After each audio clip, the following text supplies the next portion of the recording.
नमस्कार, आप देख रहे हैं सबसे बड़ा मुद्दा। मैं हूं आपके साथ राहुल राजपूत। योगी कैबिनेट की बैठक में आज ओबीसी आरक्षण संशोधन प्रस्ताव को मंजूरी मिल गई। अब अध्यादेश लाकर संशोधन किया जाएगा। उम्मीद की जा रही है कि 48 घंटे के अंदर चुनाव का नोटिफिकेशन जारी किया जा सकता है। सब कुछ सुप्रीम कोर्ट के निर्देश के मुताबिक ही हो रहा है। फिर भी समाजवादी पार्टी को शिकायत है कि उसके हिसाब से रिजर्वेशन तरीका लागू नहीं किया जा रहा और बीजेपी ओबीसी को फायदा नहीं देना चाहती। आज इसी पर होगी चर्चा, लेकिन उससे पहले न्यूज स्टेट के अहम सवाल। सुप्रीम मंजूरी आरक्षण पर विरोध, समाजवादी पार्टी की मजबूरी। शहर की सरकार आरक्षण पर क्यों तकरार? ओबीसी वोट बैंक पर निगाहें, सरकार पर निशाना। आरक्षण पर तकरार, पक्ष विपक्ष में आर पार। नया आरक्षण से किसको मिलेगा सियासी लाभ? इन्हीं सवालों के साथ चर्चा करेंगे मेहमानों से, लेकिन उससे पहले एक रिपोर्ट। बुधवार को लखनऊ में सीएम आवास पर करीब 1 घंटे चली योगी कैबिनेट की बैठक में कई अहम फैसले लिए गए, जिसमें ओबीसी आरक्षण संशोधन प्रस्ताव को भी मंजूरी दी गई। ऊर्जा मंत्री ए के शर्मा ने बताया कि नगर पालिका अधिनियम और नगर निकाय अधिनियम में कुछ संशोधन जरूरी हैं, जिसके संशोधन के ऑर्डिनेंस को मंजूरी मिल गई है। अध्यादेश लाकर संशोधन किए जाएंगे। उम्मीद की जा रही है कि 48 घंटे के अंदर चुनाव का नोटिफिकेशन जारी किया जा सकता है। आयोग की रिपोर्ट के मद्देनजर हमें कुछ कानूनी संशोधन करने पड़ेंगे, क्योंकि आयोग ने कुछ नई बातें कही हैं। उन बातों के मद्देनजर हमारे जो 2 अधिनियम हैं, एक नगर पालिका अधिनियम है और एक नगर निगम अधिनियम है। हमारे राज्य की जो नगर निकायों का जो संचालन होता है जिन अधिनियमों के तहत, उन दोनों अधिनियमों में हमें कुछ संशोधन करना पड़ेगा। उन संशोधनों को करने के लिए हमने आज मंत्रिपरिषद से ऑर्डिनेंस करने की मंजूरी मांगी थी और माननीय मंत्रिपरिषद ने उस ऑर्डिनेंस को करने के लिए अपनी सिफारिश की है। वहीं बीजेपी ने भी निकाय चुनाव को देखते हुए पार्टी की अहम बैठक की, जिसमें पार्टी की नई टीम ने हिस्सा लिया। प्रदेश अध्यक्ष भूपेंद्र चौधरी की अध्यक्षता में हुई बैठक में सभी पदाधिकारियों को जिम्मेदारी सौंपी गई। प्रदेश अध्यक्ष ने कहा कि जैसे ही आयोग नोटिफिकेशन करेगा, पार्टी प्रत्याशियों का ऐलान कर देगी। अब माननीय उच्चतम न्यायालय ने आदेश किया है, तो उसने आदेश के बाद अब सरकार को आरक्षण करना है। आरक्षण के बाद माननीय इलेक्शन कमीशन को कार्यक्रम जारी करना। जैसे ये प्रक्रिया आगे बढ़ेगी, हम लोग अपने प्रत्याशी चयन की प्रक्रिया करके प्रत्याशी घोषित करेंगे और अपने प्रत्याशियों के माध्यम से जो काम हम लोगों ने की, हमारी सरकार ने नगर निकायों के माध्यम से काम किए हैं, उन कामों की चर्चा करेंगे। चाहे स्वच्छ भारत मिशन से जुड़े विषय हों, स्मार्ट सिटी प्रोजेक्ट से जुड़े विषय हों या स्वच्छ पेयजल से जुड़े विषय हों, सारे विषयों को लेकर हम जनता के बीच में जाएंगे। ट्रिपल टेस्ट के आधार पर नगरीय निकायों में मेयर, अध्यक्ष और पार्षद सीटों के लिए आरक्षण को कैबिनेट ने मंजूरी दे दी है। अध्यादेश लाने की तैयारी है। निकाय चुनाव के लिए सीटों का आरक्षण ट्रिपल टेस्ट के आधार पर किया जाएगा, जिसमें मेयर, अध्यक्ष, पार्षद की सीटों का आरक्षण पूरी तरह से बदल जाएगा। यूपी निकाय चुनाव को तीसरी सरकार के रूप में भी देखा जाता है। ये चुनाव इसलिए भी महत्वपूर्ण है कि 2024 का लोकसभा चुनाव अब बहुत दूर नहीं है। महापौर से लेकर के जिला पंचायत अध्यक्ष, जिला परिषद और नगर पालिका अध्यक्ष, इन सब के चुनाव होंगे और ऐसे में ये बहुत महत्वपूर्ण हो जाता है कि 2024 के पहले इन चुनाव का रुझान क्या होगा और आखिर पार्टियों की रणनीति क्या होगी। वीडियो जर्नलिस्ट सूफी खान के साथ आलोक पांडे, न्यूज स्टेट, लखनऊ। वहीं आयोग की रिपोर्ट पर सुप्रीम कोर्ट की मंजूरी मिली, लेकिन इसके बावजूद आरक्षण को लेकर समाजवादी पार्टी सवाल उठा रही है। कि जो अखबारों की जानकारी अगर हम करें कि जो अखबारों में छपा है, उस हिसाब से वो आरक्षण नगर निगम, नगर पालिका, नगर पंचायत को मिलाकर के 27% दे रहे हैं और वार्डों में अभी भी पिछड़ों को आरक्षण नहीं देना चाह रही है बीजेपी सरकार। तो हम लोगों की मांग है कि 17 नगर निगम है, 17 में आप 27% आरक्षण दीजिए पिछड़ों को। 200 नगर पालिका है, 200 में 27% आरक्षण दीजिए। 545 नगर पंचायतें हैं, उसमें आप 27% दीजिए और वार्डों में दीजिए। अगर लखनऊ की बात करें तो लखनऊ में 110 वार्ड में आप 27% दीजिए, लेकिन अभी भी वार्डों में बीजेपी सरकार पिछड़ों को आरक्षण नहीं देना चाह रही।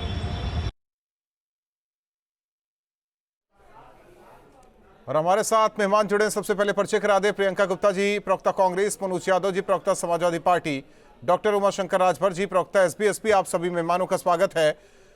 मनोज जी, समाजवादी पार्टी का आरोप सरकार पर कि अभी भी जो आरक्षण का प्रावधान है उसे लागू करने में सरकार थोड़ा पीछे है, ये मांग क्या है और किस चीज की दरकार है और सरकार करना क्या चाहती है? देखिए राहुल जी, मैं एक बहुत पुराना गीत है, उसकी 2 लाइनें सुना के बात करूंगा। लाए हैं तूफान से किस्ती निकाल के, इस आरक्षण को संभाल के रखना मेरे पिछड़ों संभाल के। बड़ी मुश्किलों से राजनीतिक क्षेत्र में पिछड़ों को आरक्षण मिला था मंडल की सिफारिशों से, और उसको अहम भूमिका अमली जामा पहनावे में उत्तर प्रदेश और बिहार में समाजवादियों का बड़ा हाथ रहा, और समाजवादियों को ही ये श्रेय जाता है कि पिछड़ों को राजनीतिक आरक्षण है।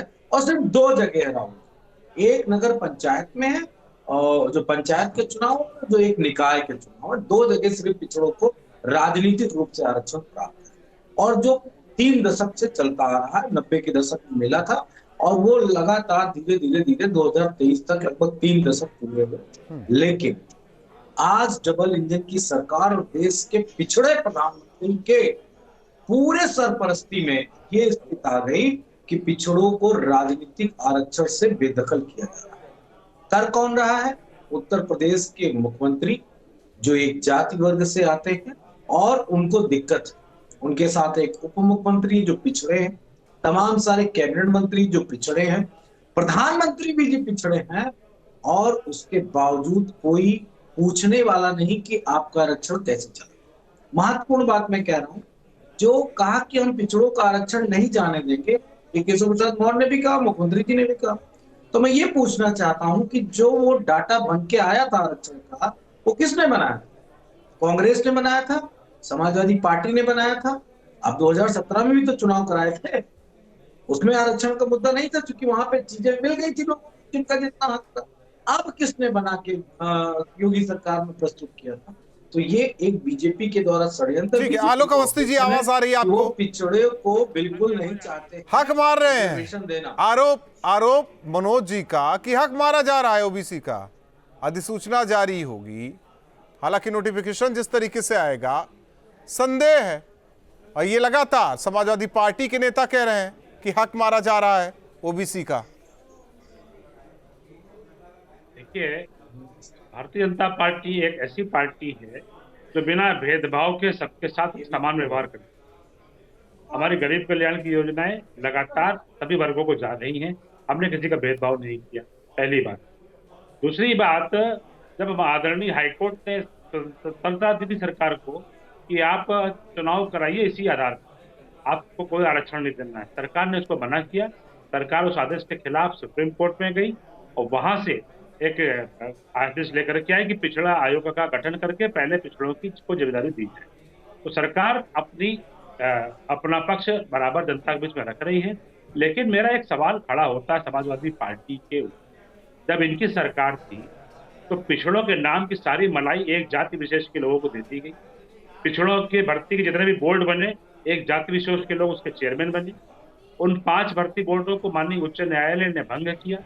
एक जाति विशेष के लोग के खिलाफ वो माननीय उच्च न्यायालय ने सीबीआई की इंक्वायरी करी, क्योंकि ये बंदरबांट, भाई भतीजाबाद और ये झोला भर के रुपया लाने की बात ये समाजवादी पार्टी के उस समय के नेताओं ने, एक जाति विशेष के लोगों ने की।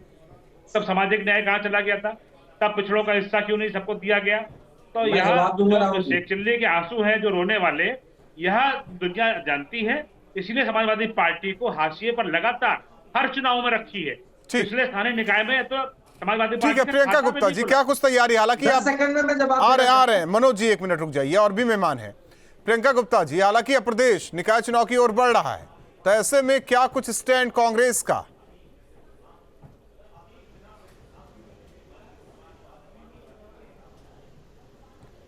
प्रियंका जी, आवाज आ रही है आपको?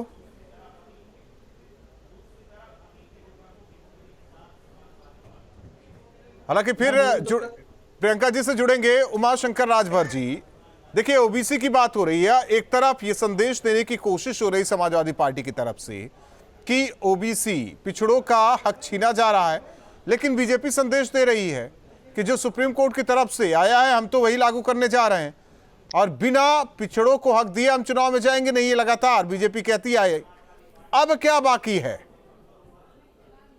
राहुल, इस बात को ध्यान रखिए, बीजेपी की मंशा तो साफ है। 2001 में ही ओबीसी आरक्षण के नाम पे सामाजिक न्याय समिति हुकुम देव सिंह की बनाई थी 2001, वो तो क्लियर है, उसमें कोई दो राय नहीं है।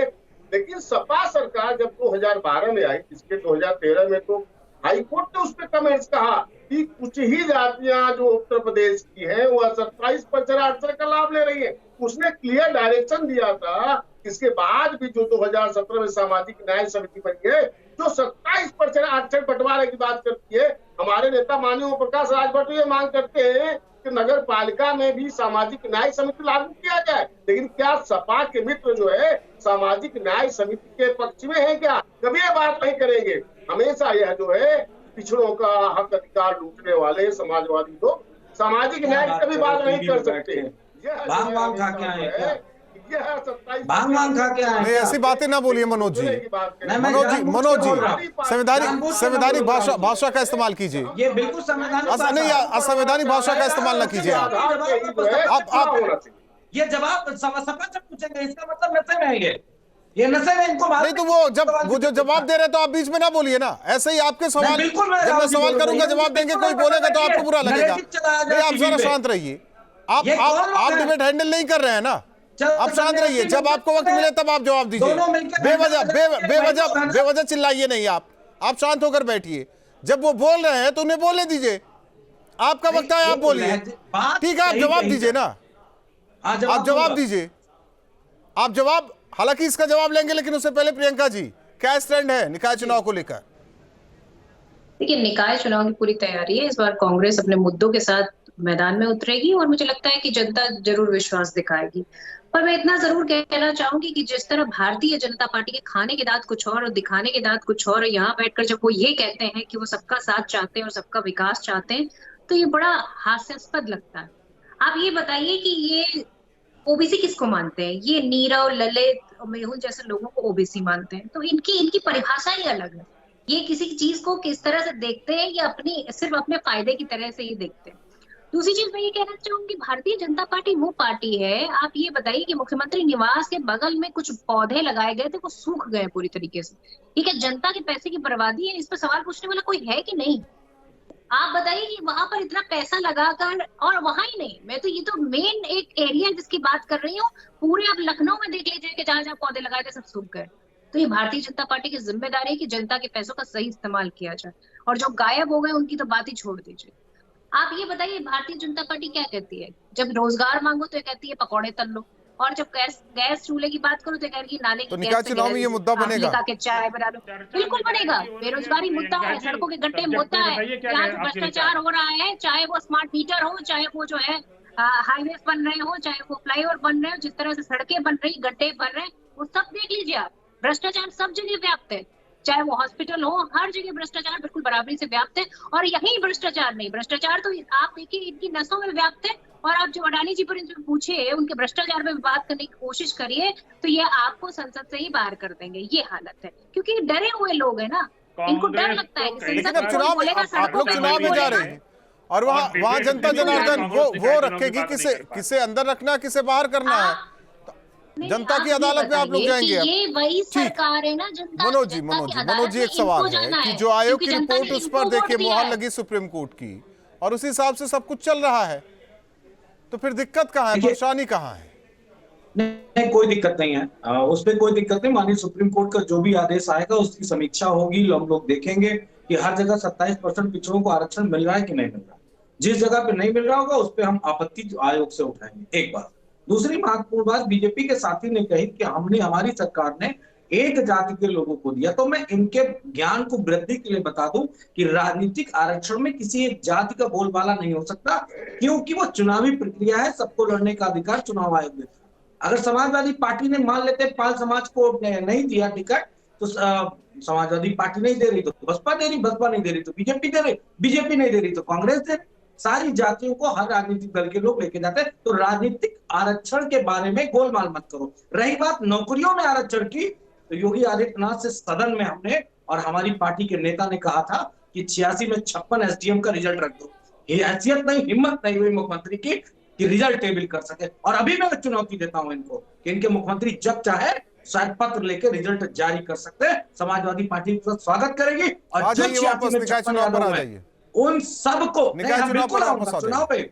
मैं कह रहा हूं कि सरकार ये राजभर पार्टी के लोग, भैया हम पिछड़ों के 27% आरक्षण की बात कर रहे हैं, उसमें अगर आपको नहीं मिल रहा है तो आप अपनी लड़ाई लड़ रहे हो, और अगर मिल रहा है तो कम से कम बीजेपी के लिए फील्डिंग ना करो। आप नहीं मिल रहा है ना, नहीं मिल रहा है, उनका यही कहना है ना कि सब वही सफाई परिवार से संबंधित लोग ले गए।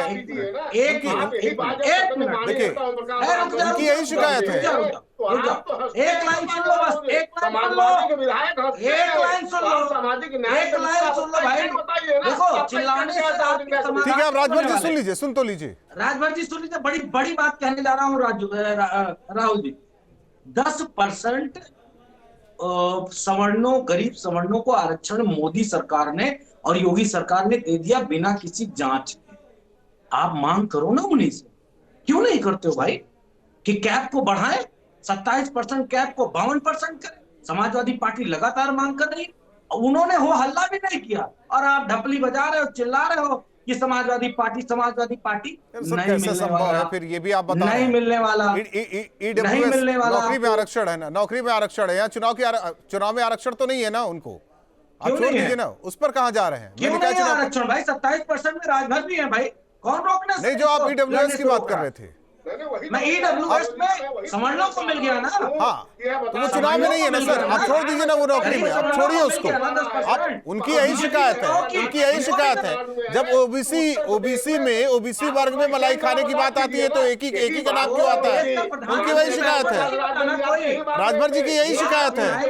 आप लोग आज ओबीसी चिल्ला रहे हैं, कल को मिल गया तो फिर एक जाति विशेष का दबदबा। देश को पिछड़ा प्रधानमंत्री मिला है तो मांग प्रधानमंत्री जी से करो भाई, समाजवादी पार्टी से क्यों कर रहे हो? पहला बैकवर्ड प्रधानमंत्री मिला है कई दशकों के बाद, आप बात करो ना। 2 अक्टूबर 2018 माननीय प्रधानमंत्री जी, माननीय योगी जी, Y+3D सुरक्षा यही खत्म हो गया, सामाजिक न्याय यही सामाजिक न्याय खत्म हो गया। से पूछ लीजिए आलोक अवस्थी जी, देखिए आप लोगों के हर फैसले पर संशय है, लेकिन जब मैंने बोला कि सुप्रीम कोर्ट में संतुष्टि, उसी प्रोसेस से सरकार आगे बढ़ रही है, फिर भी दिक्कत है। जब हर चीज में दिक्कत है तो उसे दूर कैसे किया जाएगा? आरक्षण का टेबल आएगा, देखिए राहुल जी, सेगमेंट में मिलेगा। जरा सा शांत हो जाए तो मैं अपनी बात कह सकूं, ये सभ्यता को दिखाएं तो बेहतर रहेगा।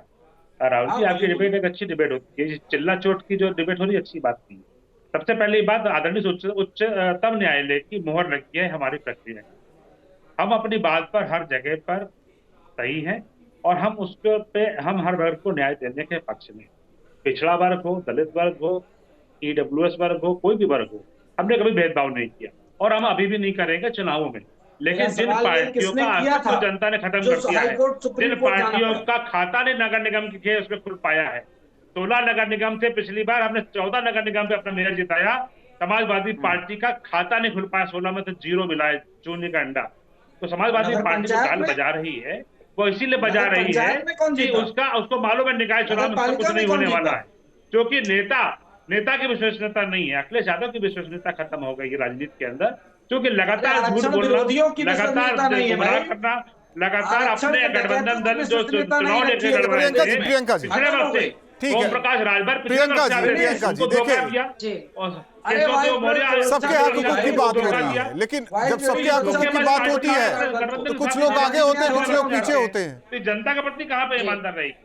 सामाजिक न्याय हो गया, कुछ लोग आगे होते हैं, कुछ लोग पीछे होते हैं। राहुल जी, ये देखिए कि हम आगे पीछे की बात नहीं कर रहे, हम तो सिर्फ ये कह रहे हैं कि जिसका जो अधिकार है वो तो आप दीजिए। अगर बेरोजगार है उसको रोजगार तो दीजिए। आप ये थोड़ी कहेंगे कि पकौड़ा तल लो जाके, या नाले की जो है गैस से चाय बना लो। अरे बना तो देते, दिखा तो देते कम से कम। मतलब इनकी बात का कोई भरोसा नहीं है। ये वो लोग हैं जो सुबह सुबह झूठ बोलते हैं और रात तक झूठ बोलते रहते हैं, और फिर उसके बाद ये भी चाहते हैं कि उनको झूठ को सच भी मान लिया जाए, उनसे सवाल भी ना पूछे जाए। तो सवालों से डरने वाले लोग हैं भाई साहब। अरे ये बताइए कि इन्होंने कहा था कि हम 2 करोड़ रोजगार देंगे, जब इनसे पूछो तो कहते हैं झूठ लाता है। अरे भाई, आप चिल्लपोर नहीं देखिए ऐसा है, माफी तो सावरकर ने भी मांगी थी। ठीक है माफी की बात राजभर जी, राजभर जी, सवाल जब आता है, हालांकि ओबीसी आरक्षण की मांग लगातार की जाती रही और बिना आरक्षण के निकाय चुनाव में नहीं जाना है, ये बीजेपी कहती रही, लेकिन इस बीच आखिर सवाल क्यों उठाए जा रहे हैं? नहीं देखिए राहुल जी, इसमें बात है, मैं बताऊं 2016 महाराष्ट्र में जो है यह ट्रिपल टेस्ट में सुप्रीम कोर्ट ने कहा था, यहाँ पे जो है एक आदमी गया जो हाईकोर्ट को महाराष्ट्र गवर्नमेंट ने चैलेंज किया सुप्रीम कोर्ट में, उसने कहा बिना ट्रिपल टेस्ट एक चीज सीट नहीं हो सकता। ओबीसी सीट नहीं, ओबीसी सीट क्या होगा, ओबीसी के खाते में कैसे जाएगा? क्या जो अभी तक नहीं सुनील साजन की मांग है, नहीं सुनील साजन की मांग है कि लखनऊ में 110 सदन में जब सामाजिक न्याय समिति 110 करते हैं, अगर पार्षद है तो उसमें से 27 ओबीसी होने चाहिए। आबादी के हिसाब से होगा, आबादी के हिसाब से होगा, किस हिसाब से होगा ये समझ में नहीं आ रहा है। मांग क्या की जा रही है? जो 27% आरक्षण है उसको लागू किया जाए नगर पंचायत में, और हमारे नेता माननीय ओम प्रकाश, ठीक है, चलिए आप चारों मेहमानों का बहुत बहुत धन्यवाद। सामाजिक न्याय, हालांकि जल्दी नोटिफिकेशन जारी होगा, निकाय चुनाव की ओर उत्तर प्रदेश पड़ रहा है, लेकिन ऐसे में लगातार समाजवादी पार्टी सवाल उठा रही है और ये कह रही है कि अभी भी ओबीसी वर्ग को हक नहीं मिलने वाला है, जबकि सरकार की तरफ से कहा जा रहा है कि ओबीसी को हक मिलेगा। अब ऐसे में देखना होगा कि जिस तरीके से नोटिफिकेशन जारी होता है, किस तरीके से सीट सामने आती है। सबसे बड़ा मुद्दा में हो सकता है।